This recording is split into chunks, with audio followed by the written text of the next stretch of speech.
This is Women Road Warriors with Shelley Johnson and Kathy Tuccaro. From the corporate office to the cab of a truck, they're here to inspire and empower women in all professions. So gear down, sit back, and enjoy.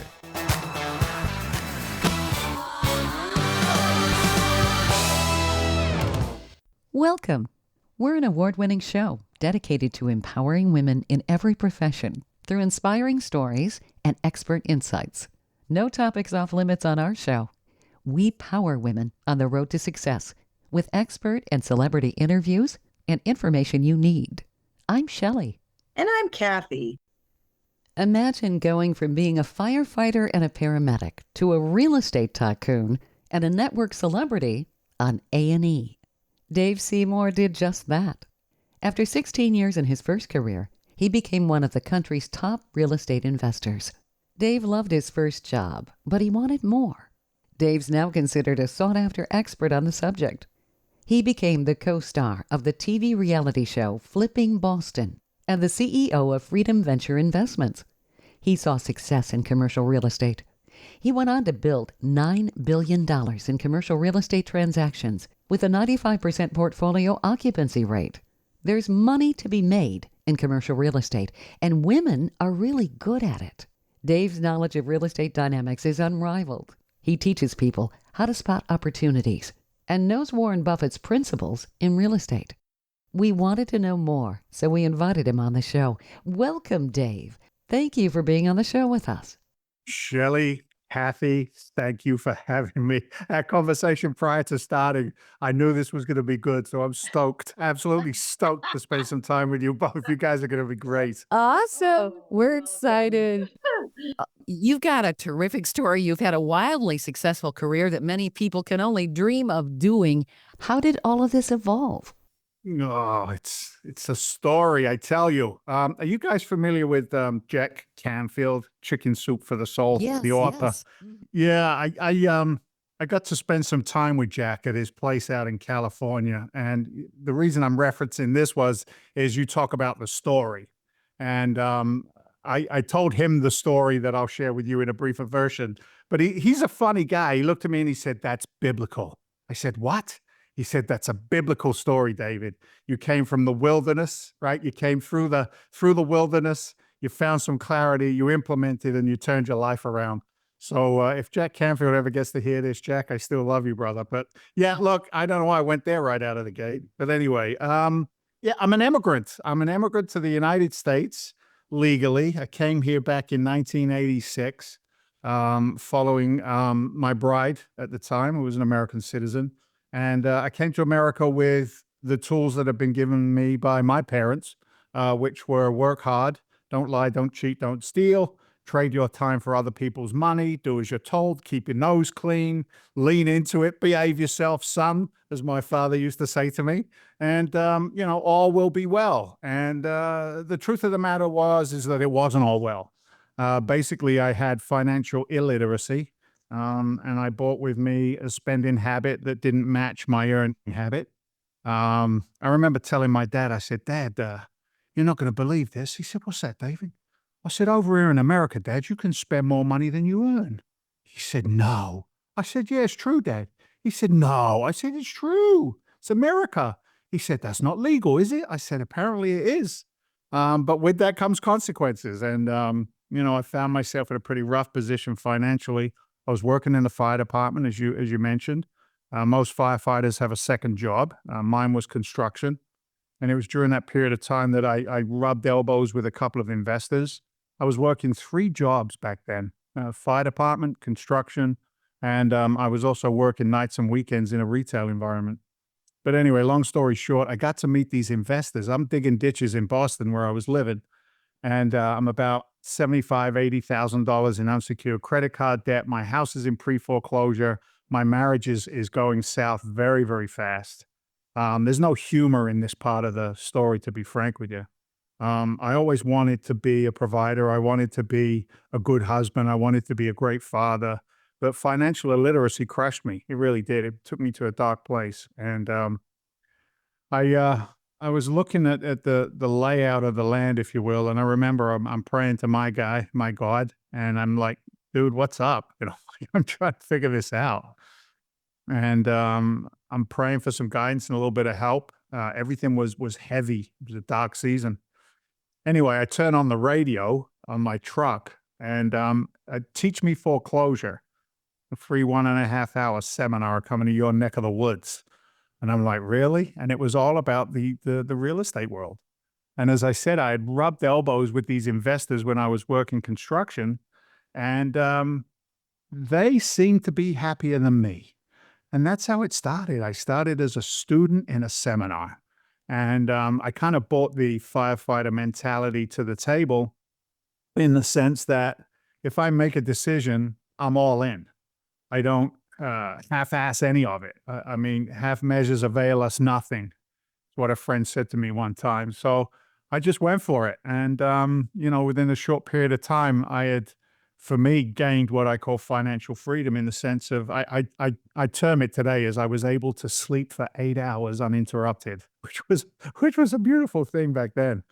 And that's how the real estate journey began. I did a wholesale transaction, couple of flips, and the rest they say is kind of history. Oh, wow. That's quite the story. That's the short version, ladies. That's the short version. What direction did you take in real estate? Was it initially commercial real estate or? No, not at all. It was so those classes that I attended. They taught some fundamentals. They taught the concepts of in real estate we make our money when we buy, not when we sell. Right? We realize the profits when we sell, but everything is on the buy side. Can you analyze your numbers? Can you remove emotion? And they taught me the strategy here in the States of what we call wholesaling, which is controlling real estate through a contract, having what's called equitable interest in that contract, and being able to sell that equitable interest to another investor. And this is all in the single family market. Now, you got to remember, when I started 2009, 10, real estate investors might as well have been lepers. People would say, right? People would say, what do you do? Say, I'm a real estate investor. Say, oh, I'm sorry. Oh, I'm sorry to hear that. No. Okay? It was a dark time for real estate, no doubt about It was it. tough. It was tough. I mean, I was a victim of the ignorance of real estate. I mean, like I said, my own house was in pre-foreclosure, but then I learned pre-foreclosure investing. I learned short sales. I learned how to control assets through the paper and selling the paper on. And I very quickly became recognized as one of the the most prolific single-family foreclosure, pre-foreclosure investors in the marketplace. And, when I looked around at my peer group back then, there were some nasty pariahs in the market. There really were. There were some nasty people, not considering or caring for the folks that were going through it. And I found out that with integrity and decency, I could work short sale transactions where people, if you understand short sales, you can't move into your house after it's short saled. It violates the banking laws or the lender laws around these properties. But if you did, for example, 4 properties on the same street, and you could short sale all 4 of them, you could move those families from one house to the house next door, and then the house next door back to the original house. And what that did was it enabled people to come in on a lease with an option to purchase on a single family home. But it's allowed their kids to stay in the same school, to stay in the same neighborhoods. And then after 3 to 5 years, their credit began to build itself back up again. And, the predatory lending of 2004, 5, 6, and 7 was no longer in place after the various governmental strategies that came in play afterwards. So, you could do really good work, but that's where I started. I started in single families. I never forget the first check I made was a wholesale transaction, and it was for $5,000, and it was a bank-owned property. And they said you couldn't wholesale bank-owned properties. And I remember going to my mentor and coach at the time, and I'm like, there's got to be a way to do this. And they showed me how to do it legally with some trusts and some paperwork, et cetera. We could talk about that for days on end. But anyway, I wholesale this property. It was for $30,000, and I sold the contract for $40,000. There was $5,000 in fees, and there was $5,000 left over. by the way, that same property sold for like 950,000 recently. So it's amazing. Yeah, yeah. Oh my So, goodness. yeah, so that's how crazy it was back then. It was the wild, wild west. Sure. I get a check. I get a check for $5,000, $5,000. And I thought to myself, how many hours did I have to trade for overtime in the fire department, digging ditches to make that $5,000? Yeah. And, it was a game changer for me because I realized that, there was like a secret society, if you will. There was an entrepreneurial journey that I had never been exposed to because of my blue collar background that I was beginning to experience. Mm-hmm. Once you get a taste for that, you bring that blue collar mentality into an entrepreneurial world. Get out the way because there's some stuff going to happen. You know what I'm saying? Like, Yeah, you're going to it's kick on. some serious butt, no doubt about Yeah. that. Yeah. Yeah, it's showtime. So that's where we started in the single family business and, progressed from there to a few multifamilies and a little landlording and ownership. And it just grew over time. Yeah. So if you wouldn't mind digressing, Dave, for people who aren't familiar with the term, what is a short sale? Yeah. So a short sale is when a property is an asset that is owed more than it's valued. So that was the problem with the financial crisis and the crash of 2007, 8, 9 was the banks were just giving away loans for assets that weren't valued appropriately. There was so much illegality attached to it. So, somebody would have a $900,000 loan on a property whose true market value was $450,000.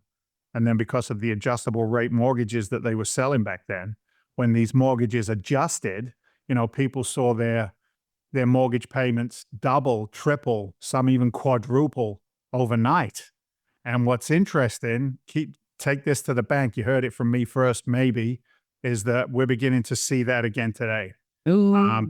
Because you start looking at the elevated price of real estate. Yeah. You're going to see creative financing to be able to move these properties.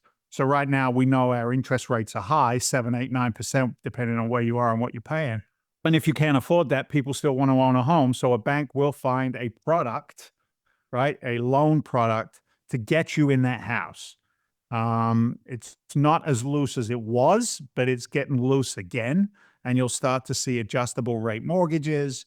And the big indicator here in America is you start to see advertisements, especially on the Republican networks, for New Day loans. New Day is a company that focuses primarily on veterans. And the veteran obviously gets a different loan package. And when you start to see ads for veterans to get 100%, 110% of the value of their property in a mortgage, no money down, it's all predatory because that doesn't sustain itself. And we're seeing that again now. So, yeah, it really does kind of feel like the Wild West, especially with the pricing. I've looked at some of the real estate in Florida, just out of curiosity, and the prices in the past couple of years, it's doubled easily. Yep. It's crazy. Yeah. The short sale allowed us as investors to negotiate directly with the lender. And what the lender wanted from us was a couple of different parts of a package, a short sale package delivered to the lender as to why, we believed as the investor that the property was only worth 300 and not 500. And, we were able to document that. And the part of that was really powerful is we were cash buyers. So as you begin to build your network in any business, but in real estate, there's always what we call dry powder capital on the sideline looking for opportunities. And there was billions of dollars sitting on the sideline during the chaos. And it began to it was Pac-Man. It was just the money. The money was just eating up the assets. So when we could move fast with cash, the banks were able to write off the losses and, it reset the market. But a lot of folks went through a lot of bad stuff during that period of time, myself included. I was a victim as much as a victor later on, but I was a victim on the front end of it. So it's tough times. Yeah, people were upside down in their real estate, just terrible. Yeah. And we're going to see it again soon. You can't sustain these prices. You just can't do it. No. I mean, makes sense. who could afford $900,000 for a house? Correct. I mean, I look at my own property, my primary residence. I mean, it's ridiculous. I look around my neighborhood and I start to see these properties going at, 1.3, 1.4, $1.5 million. I look at my beautiful wife and my boys and I'm like, honey, you married a real estate guy. We gotta go. She's like, go where? I said, we gotta cash it out. It's time. My wife is my rock, by the way. I met her in the hospital. She was a labor and delivery nurse and I was a paramedic. And Mary Beth is absolutely everything to me. And she stood there. She's all teary. I'm like, what are you crying for? She's like, I love my yoga studio. I love my neighborhood. I love my friends. I said, well, could you love it with a lot more money in the bank? I suppose I could try. I've just learned to not expect everybody to move at the same rate of speed that I do. Kind of. I'm the same way because I got 8 hamsters, 1 wheel in this noggin, and I fly. I can do the job of 5 people at once. And I realize, I look back, I'm like, oh, wait a minute, people, they can't keep up. And that's okay. And that's fine. As long as you recognize it and realize where people's capabilities are, like, okay, you know what? I'm just going to give you this or this. And I got the rest, right? That's right. Yeah. Mary Beth and I started in this business together. Our flipping business prior to the TV show and all that stuff was DMS Investments, David, Mary Beth, S. Seymour Investments, DMS Investments. Okay. And I remember I'd just get grumpy with her and she'd get grumpy with me. And I'd like, come on, what are you doing? She's like, I don't understand what you want. And, inside my brain, because I'm moving at a high rate of speed, I expect her to read my mind. I expect her to, follow through with all of my plans, but I don't want to have to tell you what they are. Just execute on them. And it's like she was a pisser. She was funny, and she was like, "Dude, I can't be your business partner." She just said, "I can't be." She said, I'll take care of everything that I can for us outside of the business. And I know it's kind of Victorian values, but they worked spectacularly for us. Real estate and my drive. And it could have been her. I could have been at home and she could have been out doing business. It was just our skill sets as individuals. But real estate allowed Mary Beth to raise a family, to not have to punch a time clock in any other capacity other than what she wanted to do. And she's had the toughest job ever, as far as I'm concerned, which is raising my 2 boys to be good men. I mean, I think that's the hardest job ever. I don't have patience for that. You know what I mean? I want to bang some heads and everybody step in line. But, Mary Beth is a rock star. An absolute rock star, for sure. Yeah, you've got to wear a lot of hats as a parent. Psychologist, disciplinarian, pal. You've got to be a guru. You've got to be so many things, It's tough. It's tough. I mean, I don't know about you guys, but I'm fighting with the cell phone 24/7 with these kids. I have an older son from a prior marriage. He's good. He's 30 years old doing his thing. But, my 15-year-old, soon to be 15, Jefferson, and my younger son, Ben, at 12, it's like, these guys are living in that technology world. And it's all of the barriers that I would have to face as a young man, growing into be a more mature man. Like, those barriers don't exist for these kids. You know what I mean? Like, at the tip of their fingers, they've got access to absolutely everything. And as a parent, I can deny that, or I can get on board with it, because I'm not going to, we put controls on there. But at the end of the day, these kids are seeing things and saying things and doing things that, I'm 50, what am I, 58? I know I look 36, but at 58 years old, I come from a different place.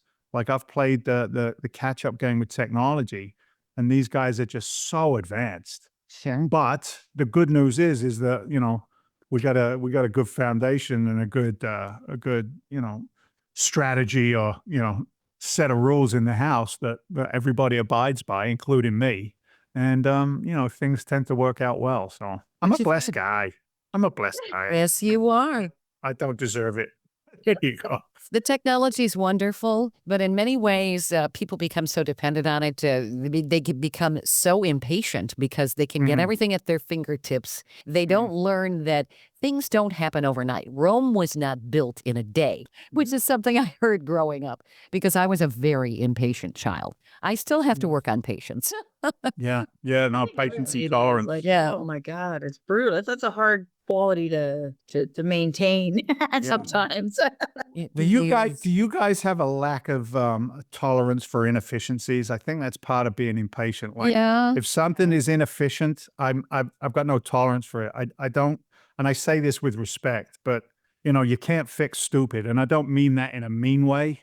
But if somebody is they're just not on point. They don't understand either the big picture or the nuances to fulfill that big picture.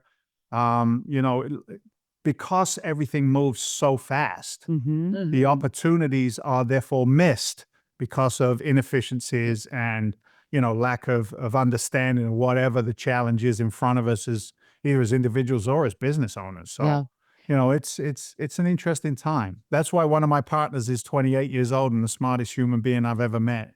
And if it wasn't for Eric Wilson, I wouldn't be where I am today either. So I'm smart enough to surround myself with people who are smarter than me. Sure. That's a lot of it too. Absolutely. Stay tuned for more of Women Road Warriors coming up. Dean Michael, the tax doctor here. I have one question for you. Do you want to stop worrying about the IRS? If the answer is yes, then look no further. I've been around for years. I've helped countless people across the country, and my success rate speaks for itself. So now you know where to find good, honest help with your tax problems. What are you waiting for? If you owe more than $10,000 to the IRS or haven't filed in years, call me now at 888-557-4020 or go to mytaxhelpmd.com for a free consultation and get your life back. Welcome back to Women Road Warriors with Shelley Johnson and Kathy Tuccaro. If you're enjoying this informative episode of Women Road Warriors, I wanted to mention Kathy and I explore all kinds of topics that will power you on the road to success. We feature a lot of expert interviews. Plus, we feature celebrities and women who've been trailblazers. Please check out our podcast at womenroadwarriors.com and click on our episodes page. We're also available wherever you listen to podcasts, on all the major podcast channels like Spotify, Apple, YouTube, Amazon Music, Audible, you name it. Check us out and bookmark our podcast. Also, don't forget to follow us on social media. We're on Twitter, Facebook, Instagram, Pinterest, LinkedIn, YouTube, and other sites. And tell others about us. We want to help as many women as possible. Imagine this.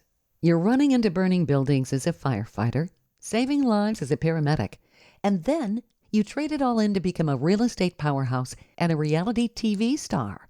That's exactly what Dave Seymour did. After 16 years of service, Dave flipped the script, literally, becoming one of the country's top commercial real estate investors.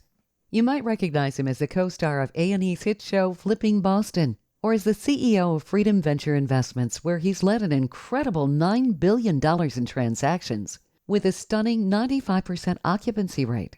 He's been talking with us about how to make this happen. Dave's a firm believer in the power of possibility, living by the what-if philosophy, and he's here to tell us more about how anybody can succeed in commercial real estate. Dave, when we were last talking, we were talking about inefficiencies, which really drive failure when you think about it.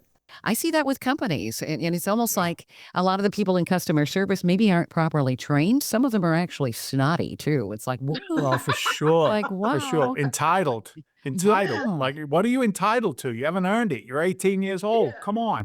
Right. And it feels like the word work is a 4-letter word to everybody. It's like, wow. Tell me about it. My biggest beef is laziness. I think it's because I have this inborn, it's almost like a clock is ticking, and that fire, that drive inside me, and to see, pushes me to work harder and just accomplish a lot in a day. And if I see someone just sitting there gaming or doing whatever, I'm like, it's hard for me. I'm like, come on, man, like, whoa. Sure. Yeah. How old's your daughter, Kathy? Well, she's 30 now, but yeah. I gotcha. But they can still be lazy at 30. My oldest boy is. I said to him, I said, why don't you come into the business, Robert? Why don't you come in and be with us? So he's a comp sci major, went with in Boston. Kid did great, came out. He's probably earning, I don't know, he's earning $200,000 a year now as a computer programmer, runs his own little crew for the company he works for. And I'm like, why don't you come over and work with us, Robert? I can use your skill set in the business. And this is a direct quote. And if he hears it, I don't care. It's a reality. He said, Dad, I work on my own time, on my own pace, in my underwear. I do a little gaming. I do some work. I keep my projects on point. Why do I want to work that hard? And I went, oh my, I said, are you really the fruit of my loins? You know what I mean? Or like something happened somewhere. Yeah, do I know you? But look, he's happy. He just got married. You know, him and his now wife, Ellie, you know, they got a great life ahead of them. So something worked. You know, sure. that's the interesting thing. I learned a long time ago that if I compare my insides with other people's outsides, it's usually you know, a recipe for problematic interactions. Whether it's, you know, like I feel I'm better than they are, come on, hurry up, or whether I feel like, oh my Lord, you know, I've got FOMO, you know, imposter syndrome, all the other BS that we hear in the social media world. Right. But it's like just have confidence in you. Try as hard as you can to live in the skin that God gave you. Be comfortable in there, and I promise you, you'll find what your you know, your unique proposition is for the universe. You know what I mean? Like I honestly believe that. So it's easier said than done. Yeah, But the it days that I can just lean into it a little bit, you know, those are the most productive days that I have. Well, you've certainly been able to really branch out and make a wonderful career. You went from what, single family real estate to multifamily? I mean, how did all this evolve? Obviously, you specialize now in commercial real estate. Yeah. Would you say that that's where the opportunity lies today? Because houses are so expensive. People are Yeah. renting.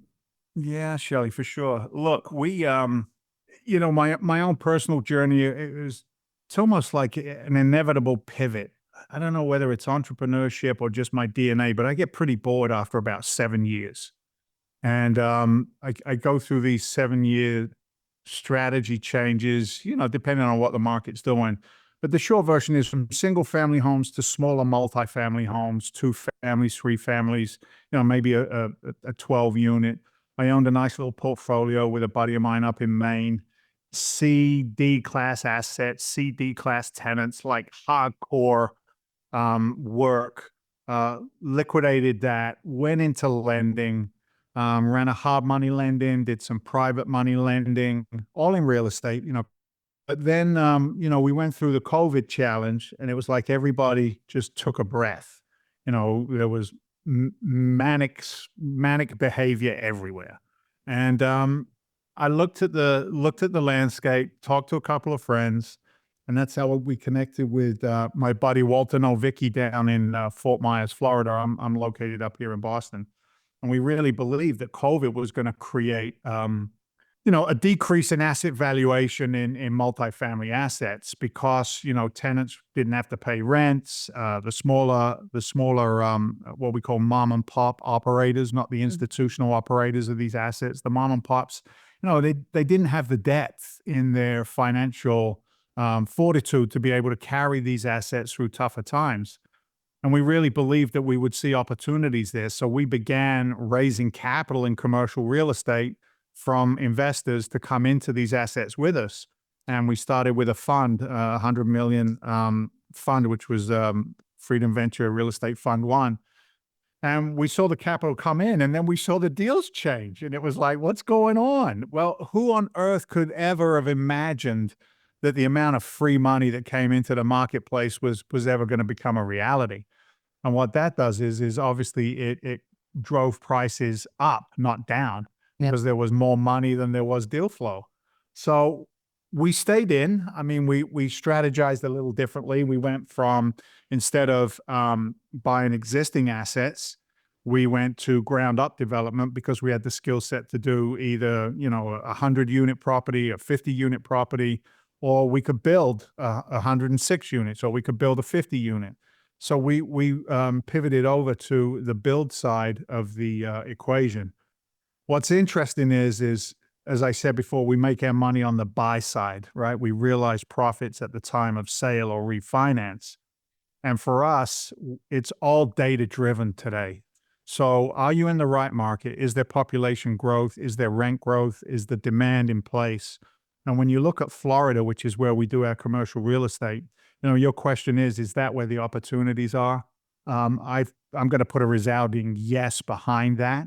And the reason is that we are so undersupplied in rental units and the need for rental units, not only in Florida, but nationwide here in the States. And, we were in Cape Coral, Fort Myers, what's called Southwest Florida, Gulf Coast region.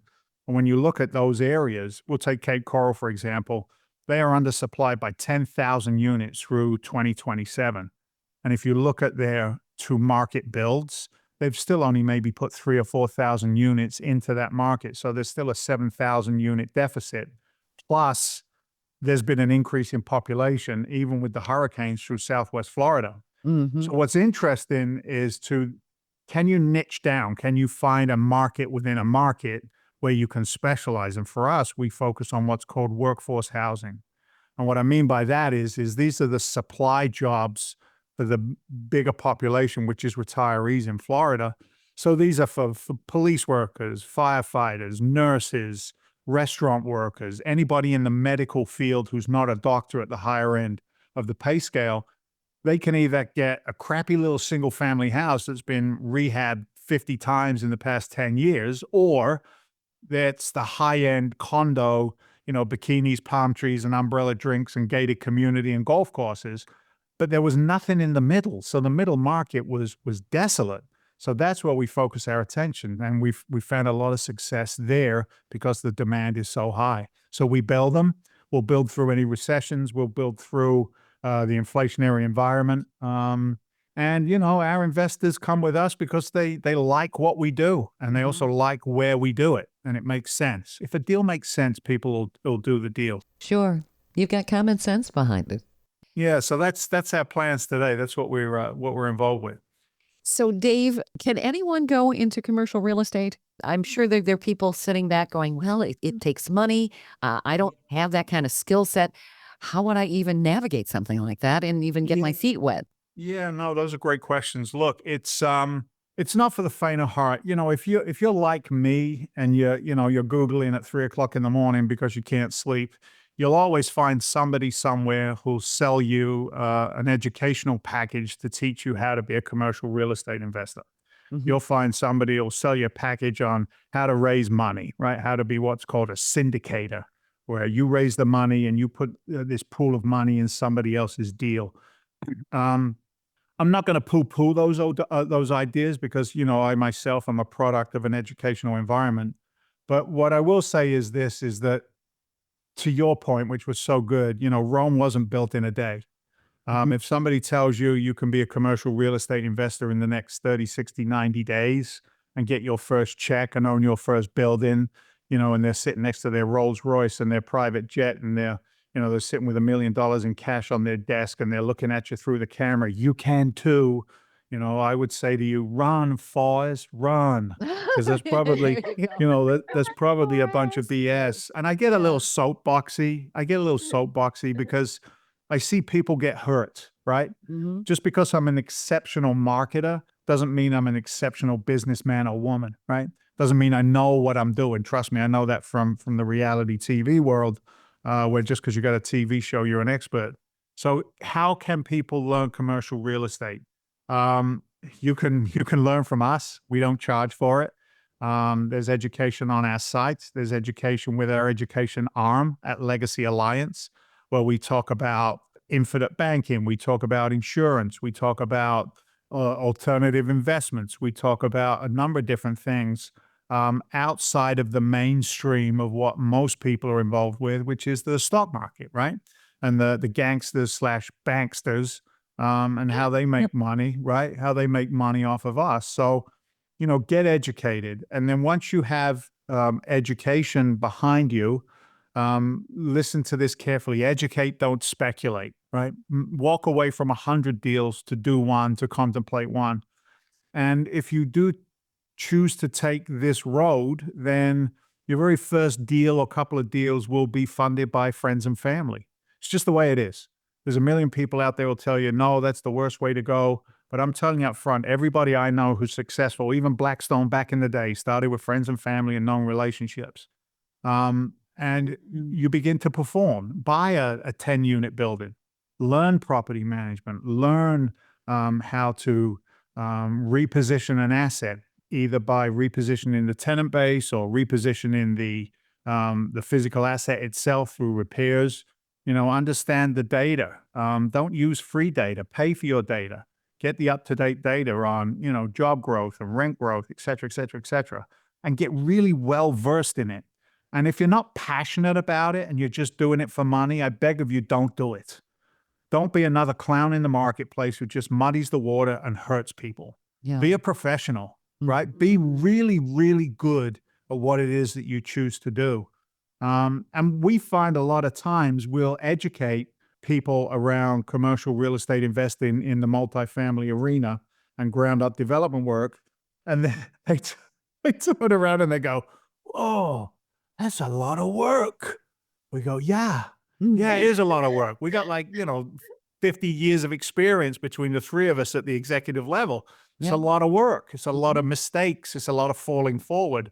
And they turn around and they go, "Can you just invest our money? Can we come in on your deals?"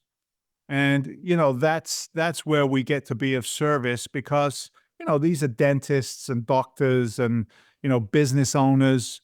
I've got one investor, he owns a chain of Midas franchises.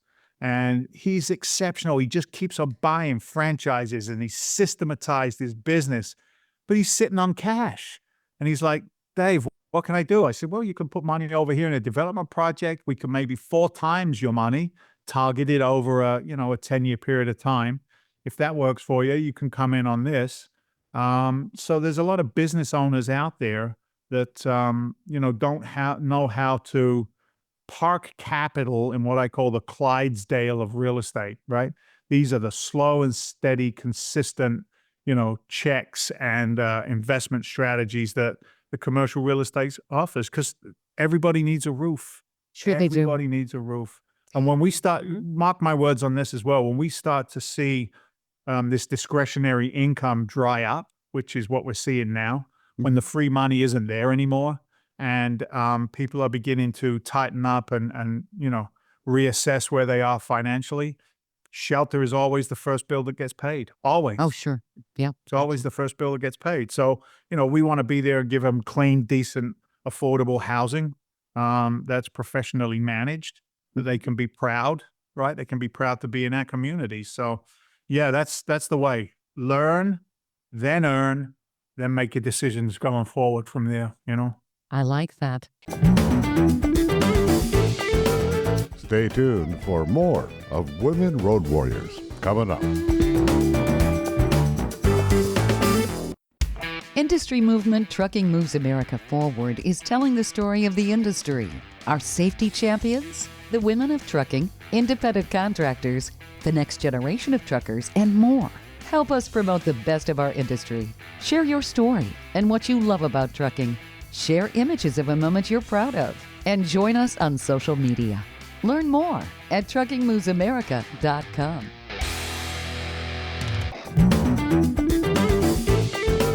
Welcome back to Women Road Warriors with Shelley Johnson and Kathy Tuccaro. Dave Seymour came from the wilderness. He implemented and turned his life around to become a successful real estate mogul. He did this after dealing with financial illiteracy and facing bankruptcy when he first came to America. He was able to prevail after having a background as a firefighter and paramedic to succeed in the real estate market. After 16 years of service, he literally flipped the script, becoming one of the country's top commercial real estate investors. He did this in a down market during the Great Recession as a pre-foreclosure investor. He also went on to be a celebrity. You may know him as the co-star of A&E's hit show Flipping Boston, or as the CEO of Freedom Venture Investments, where he's led an incredible $9 billion in transactions with a stunning 95% occupancy rate. Dave's been talking about the different opportunities and changes in real estate, making money on the buy side, paying attention to the data and growth opportunities, and what it takes to succeed not only in business, but in yourself. Dave? It seems like multifamily housing makes more sense than even like the office buildings and so forth. I think that there's been a decline in some of that after the pandemic. People could work remotely. So a lot of these big skyscrapers in the big cities are not occupied. Boston is going through it right now, Shelley. So their vacancies in the large office buildings in downtown Boston are just off the charts. So Mayor Wu, Mayor of Boston, has a proposal in place where if she can't get some assistance from the state legislature, they will turn around and just tax the residential market in Boston to cover the deficit. Yeah. That's terrible. Yeah. Yeah. I'm glad I don't live in Boston proper. Goodness, you could be looking at serious tax increases. I mean, it's billions. It's billions of dollars with a B, the deficit from, and nobody's talking about these things, right? No, it's so interesting to me that it's almost like there's a lot of noise in the marketplace, right? Always, whether it's political noise, social, economical, wars overseas, wars at home,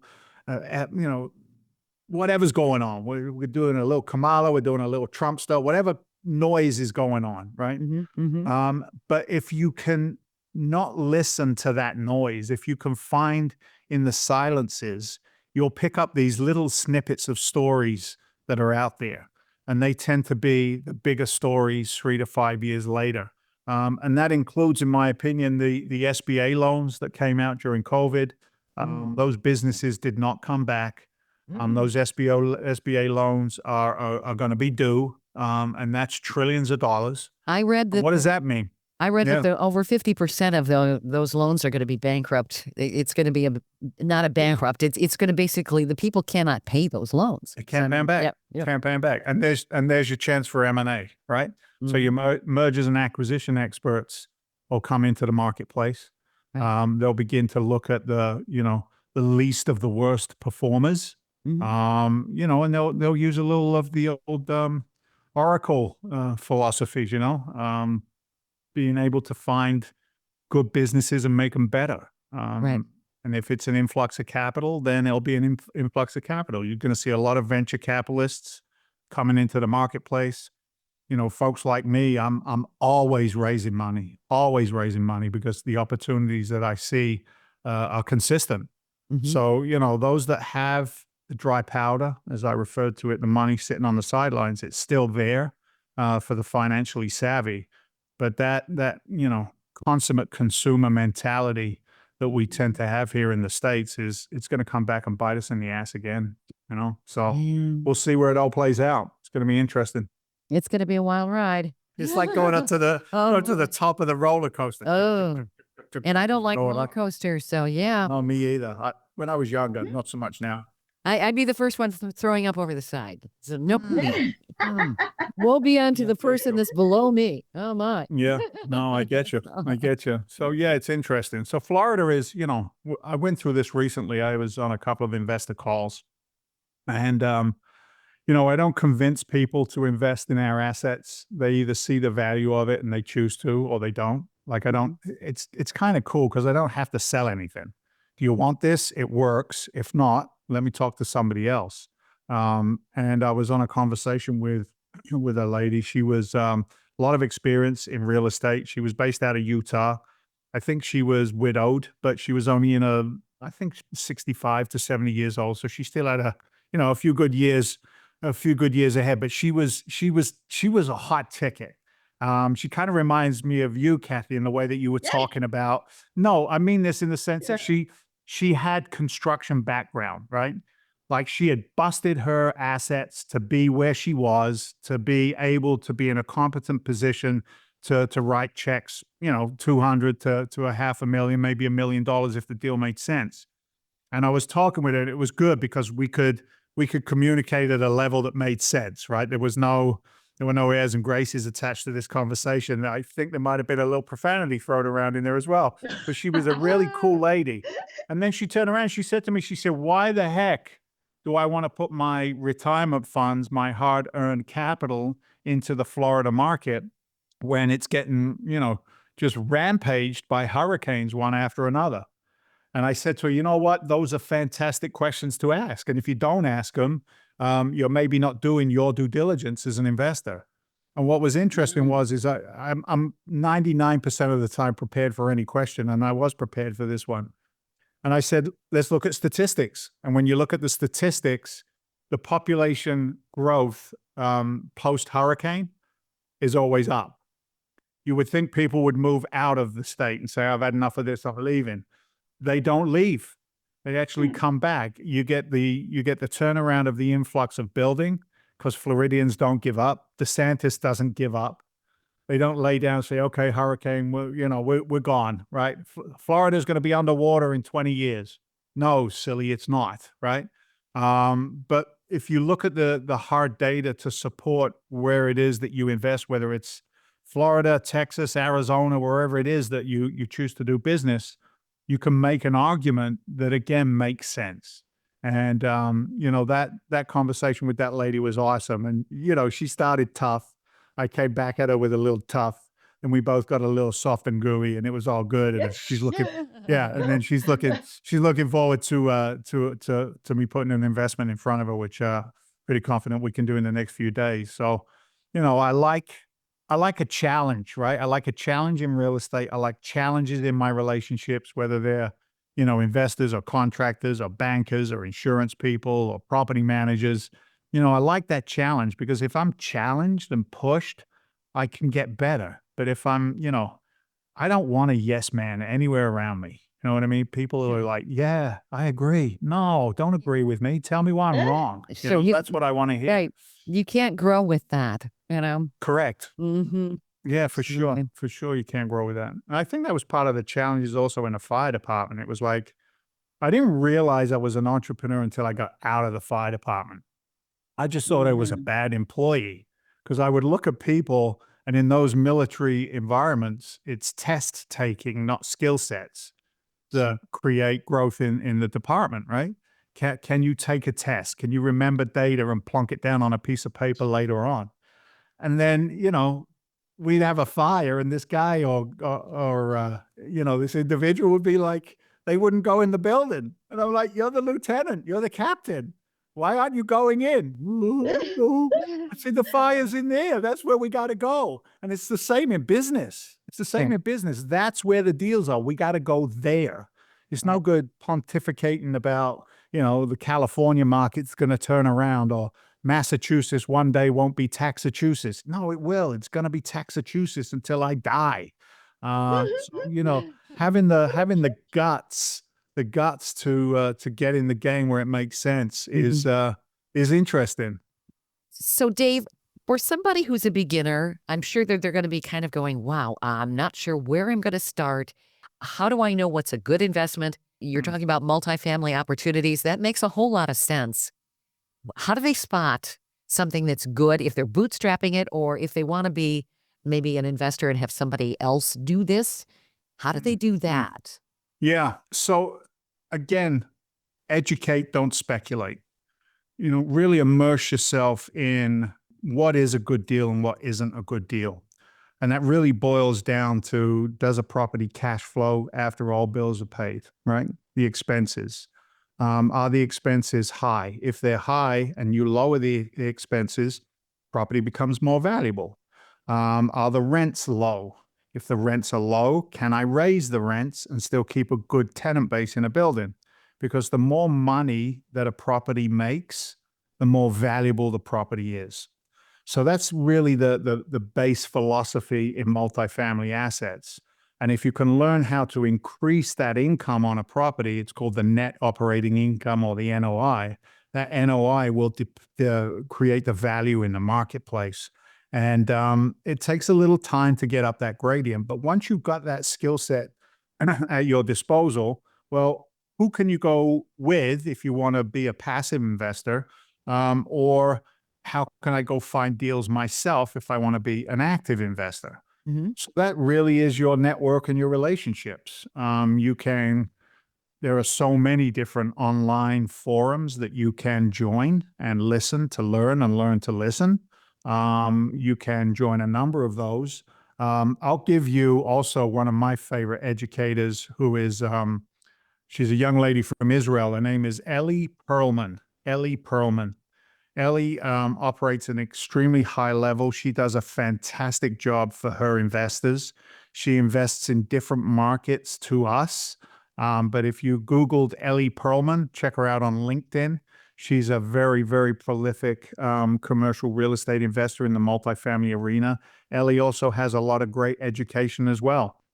So you don't have to learn from, this 58-year-old white guy. You can learn from, because it's a, female-oriented show. You can learn from your own peer group as well. We don't have this thing pigeonholed for us. But again, understanding the underwriting, understanding the opportunity is your education challenge. And as you get better and better at that, then it's like, hey, do I want to do this myself? And if you do want to do it yourself, be honest with yourself. Do I have the time, the resources, and the knowledge to protect the money that I put into a deal, whether it be mine or somebody else's? And if you can step back from that and say, you know what if I invested with Dave at Freedom Venture Investments? What if I invested alongside somebody like Ellie Perlman? What could that look like? And again, that's a case of understanding the structure in which we invest and, what the returns look like to our investors. Mhm. So there's a lot to it. I'm not going to say 30, 60, 90 days, you're a millionaire, right? It's not going to happen, not from me. But, just get engrossed in it and really get up the gradient so that you can make educated decisions. And you've encountered a lot of women who've done very well in commercial real estate. I have. It's, I'm not going to lie, it's still a dominated man's world and you'll testify to this, Kathy, in the construction world as much as the finance world. And there's, as much as we would love to say the barriers have been removed, it takes work. It takes work. But I have, I could number a few of them. I mentioned Ellie because she's the very, very best. But, there are a number of ladies that are out there that are building really powerful businesses. And I also get to see a lot of couples do it, right? Husband and wife teams that are out there doing it. There's also a couple of women teams out there doing it as well. So, it's not pigeonholed for any one group of people. It really comes down to the individual. If you're listening to my voice right now and anything that I've said or has been shared by Shelley or Kathy here, it's like, that's a seed. That's a seed that's maybe been sown today. Maybe it's been sown in the past and now it's beginning to grow a little bit and a little more understanding, a little more insight, a little more imagination. What if is really my two favorite words. Instead of you have, right? You have to do this. You have to get out of your comfort zone. You have to. No, don't tell me what I have to do. I like to say, what if? What if you expanded your horizon a little bit? What could that look like?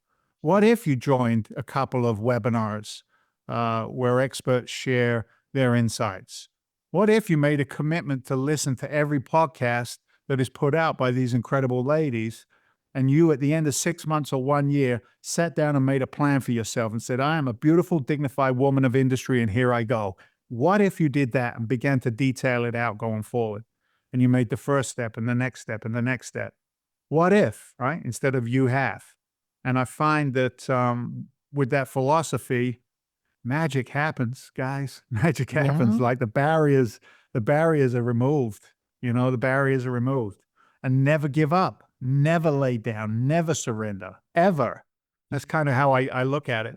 So can people reach out to you to learn some of these principles and maybe see what other opportunities are out there? Yeah, for sure. I'm old school. You can actually call our office, 781-922-4418. Just tell them, you heard Dave on this show, so I know where you came from. Info, I-N-F-O, at freedomventure.com. You can also get a free guide from us, which is, it's our number one white paper, which really takes a look at alternative investments and how they could fit in a balanced portfolio. If your listeners wanted a copy of that free guide, they would need to go to uaiguide.com. uaiguide.com. That stands for Ultimate Alternative Investment Guide.com. And there there's a little video of me, I think, And you can download that guide, and that will start your education journey, right? That'll begin to fire off a few synapses in the old gray matter, start you on a journey if you choose. And some people will start and go, hey, this ain't for me. It's way too much work. I'm just going to give my money to the stock market and see what happens. And God bless you. I hope that works for you. Some people look at it and they go, hey, I need a little diversification. What if I put some money over here? See, what if I put some money over here? So yeah, those are a couple of ways you can get a hold of us. Good to know. Yeah. This is some serious food for thought. You are so informative, Dave. And I know we haven't covered all of the topics. I'd love to have you back. Maybe you could do a tutorial for all of us, son.